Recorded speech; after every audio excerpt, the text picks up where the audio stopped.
Hey guys, thanks for checking out this video. Today I want to start off by telling you a story, and that story is about the opportunity I had in college to go on a mission trip to the Cayman Islands. That's a beautiful island in the Caribbean. It's an amazing trip, some amazing people on that island that we were able to serve.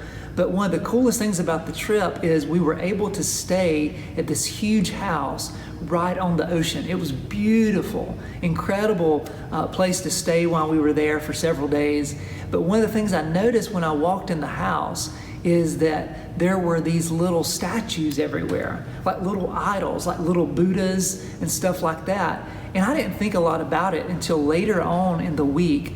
Someone from the church told us that the guy that owned that place died in his sleep, the bed that I was sleeping in, by the way, screaming out, "No, please, no, God, no." I'm telling you, that weirded me out so bad to know that I was sleeping in the bed that happened. And when I think of that story, I think back at those little idols that were all throughout his house that apparently were like his gods that he worshiped. And I know when we think about that, we're like, I don't have any idols in my house. I don't have little statues of anything that I worship or look to for hope. But the truth is, all of us have what the Bible calls idols in our lives. Because an idol is anything or anyone that has more of our attention or our affection than Jesus. So that could be anything. It could be sports, it could be music, it could be grades, it could be popularity, likes on social media. You could go on and on with the list. We all have idols. So as we talk about this today, I want us to look at a passage of scripture in Jeremiah chapter 2. That's in the Old Testament. So if you've got a Bible or a Bible app, go ahead and turn to Jeremiah chapter 2. And we're going to look at one verse today. But before we look at verse 13 in Jeremiah chapter 2, I want to take us back to the very beginning of this chapter where God says, "I remember the devotion of your youth." He says, "I remember when I was your everything and there was nothing between you and me. You worshiped me and me alone."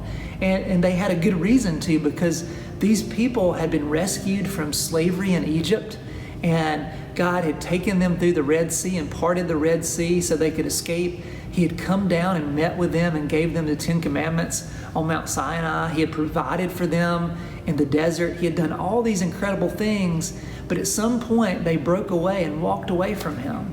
And this is what God says in Jeremiah chapter 2, verse 13. He says, "My people have committed 2 sins. They have forsaken me, the spring of living water, and have dug their own cisterns, broken cisterns that cannot even hold water."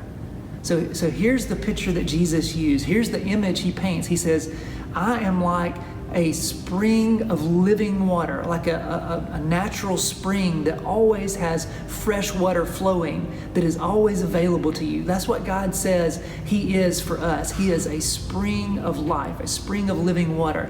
He says, but you walked away from that and you dug your own cisterns. A cistern is simply what we would call a well. And here's one picture from the top of one of the wells that you can find over in the Middle East today. This is a cistern.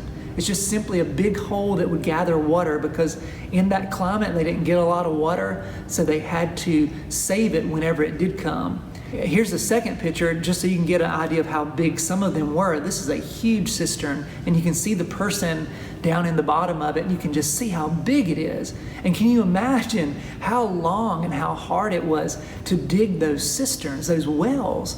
But he says, that's what you've done. And what he's saying is, you left me, which had everything you needed, and you walked away, and you've spent all this time and effort to try to find satisfaction, to find meaning in life somewhere else. And he says those things don't even hold water. They just let it seep right through. Like it gives you a moment of satisfaction, but then it's gone and you have to try to find it again. So I just would ask you this question during this time that we're dealing with this pandemic and a lot of things have been stripped away from us. It's exposed some of our idols, because some of us really don't know how to function without having certain things in our lives or certain people in our lives. And this is the time for us to focus in on what are our idols? What are the things that we've crossed the line from them being healthy things we're involved in to they're now our everything. We're obsessed with them. They're our idol. They have taken the place of God as the first priority in our life. How can we get rid of those idols and put God back in the center of our life? That's what I want you to talk about in your group today. That's what I want you to think about as an individual. And I cannot wait to meet with you guys again really soon.